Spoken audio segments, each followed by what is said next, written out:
할렐루야. 사랑하는 대강의 가족 여러분, 오늘 하루도 하나님의 말씀과 동행하는 삶이 되길 소망합니다.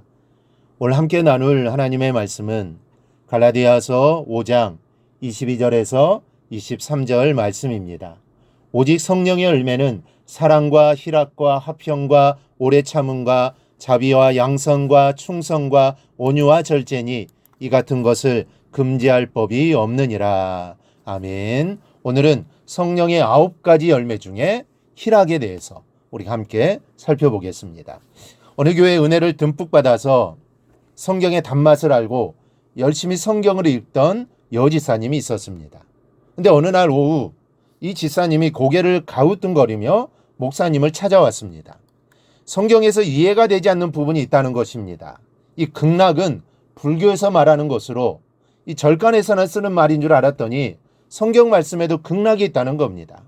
그러면서 이사님은 시편 43편 4절을 펴서 보여드립니다. 개역 개정 성경입니다. 내가 하나님의 단에 나아가 나의 극락의 하나님께 이르리이다. 지금 우리가 사용하는 개역 개정판에는 없지만 전에 사용하던 개역 성경에는 이 극락이라는 표현이 있었습니다. 그러나 불교에서 말하는 극락과 성경의 극락은 전혀 다른 말입니다. 불교의 극락은 아미타불이 살고 있고 이 불교인들이 생각하는 그런 공간을 말하지만 시편 43편의 극락은 어떤 장소를 의미하는 것이 아니라 기쁨 중의 기쁨, 가장 고차원의 극에 달한 최고의 기쁨을 말하는 것입니다. 성령의 9가지 열매 중에 바로 이 희락, 이 기쁨을 의미하는 것입니다. 첫째, 기쁨에도 차원이 있습니다. 이 기쁨이라고 다 같은 기쁨이 아닙니다. 기쁨에도 질이 있습니다. 우선 먹고 마시고 갖고 누리는 데서 느끼는 기쁨이 있습니다. 가장 근본적인 기쁨이죠. 주는 것보다는 받는 데서 가지게 되는 1차원적인 기쁨입니다. 그리고 그보다 한 차원 높은 기쁨이 있습니다. 베풀고 주면서 갖게 되는 기쁨입니다. 아까워하면서 주는 마음이 아닙니다. 내가 가진 소유를 기쁨으로 남에게 주면서 희열을 느끼는 기쁨입니다. 그보다 한 단계 더 올라가면 가진 소유를 깨는 것이 아니라 나 자신을 깨트려 희생하면서 갖게 되는 기쁨이 있습니다. 내 몸을 희생하여 남을 살리고 내 자존심을 깨트려 다른 사람을 귀히 여기고 내 성격까지 죽이면서 공동체를 하나 되게 만드는 데서 오는 기쁨입니다. 그러나 성경은 또 하나의 기쁨을 말씀합니다. 오늘 본문에서 희락이라고 표현하는 기쁨입니다.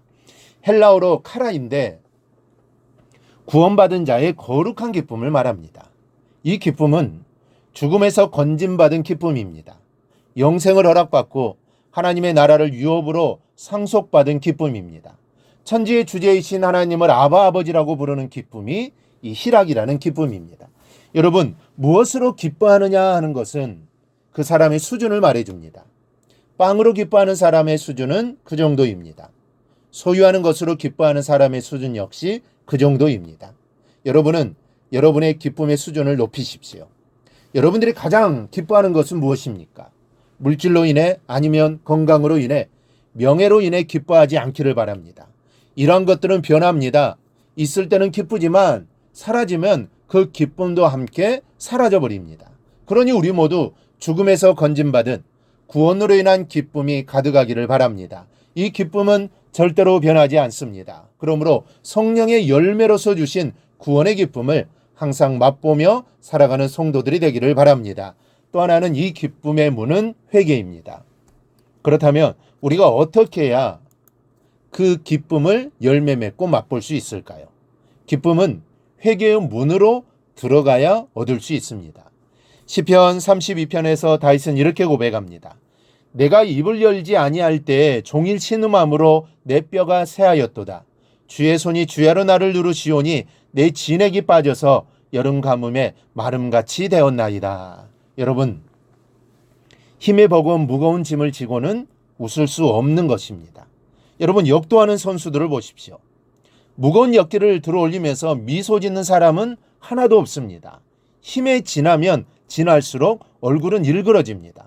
마찬가지로 나의 영혼이 짐으로 눌려 있으면 절대 마음의 기쁨이 올 수가 없습니다. 영혼의 짐은 우리의 죄악입니다. 다윗은 이것을 잘 알고 있었습니다. 그래서 내 죄악을 토해내지 않으면 뼈가 세잔해질 정도로 종일 신음을 하게 되고 하나님의 손이 누르신다고 고백하는 겁니다. 거듭남의 회개를 경험한 분들의 간증을 들어보면 그 회개 뒤에는 감당할 수 없는 기쁨으로 충만해진다고 합니다. 때론 뒹굴며 눈물과 콧물이 범벅이 되어서 회개하고 거듭나면 지나가는 똥개도 그렇게 예뻐 보일 수가 없다고 합니다. 왜 그럴까요? 마음의 기쁨이 가득하기 때문입니다. 이 기쁨이야말로 모든 것을 이기는 기쁨입니다. 바울은 말합니다. 또 너희는 많은 환난 가운데서 성령의 기쁨으로 말씀을 받아 우리와 주를 본받은 자가 되었으니, 두 가지를 말씀합니다. 기쁨의 원천이 성령이신 것과 그 기쁨은 환난을 이기고 오래 주님을 본받게 되는 소중한 역사를 이루게 한다는 겁니다. 사람은 어려움을 만나면 얼굴에 미소가 가시고 마음의 기쁨을 잃어버립니다. 그러나 성령께서 주시는 기쁨은 환난을 이기게 하시고 더 큰 역사를 이루게 한다는 사실을 잊지 마시기 바랍니다. 성령의 열매로 맺혀지는 기쁨엔 능력이 담겨 있습니다. 그래서 모든 것을 이기게 되는 것이죠. 사랑하는 여러분, 예수 믿는 사람의 지울 수 없는 표시가 있다면 그것은 무엇에도 굴복하지 않는 기쁨입니다. 어떤 상황 속에서도 변하지 않는 기쁨입니다. 이 기쁨이 우리 모두에게 가득하기를 바랍니다. 그런데 이 기쁨은 내가 얻을 수 있는 게 아닙니다. 성령의 열매라고 합니다. 성령께서 맺히게 하는 열매입니다. 그러니 우리는 기도해야 합니다. 어떤 상황 속에서도 변하지 않는 기쁨을 달라고 기도해야 합니다. 그러면 성령께서 내 안에 역사하여 그 기쁨을 나에게 주실 겁니다. 그 기쁨으로 늘 기쁨 가운데 살아가기를 주님의 이름으로 축원합니다. 오늘 묵상한 말씀을 굳게 잡고 삶으로 실천하며 살아내는 대강의 모든 성도들이 되기를 축복합니다.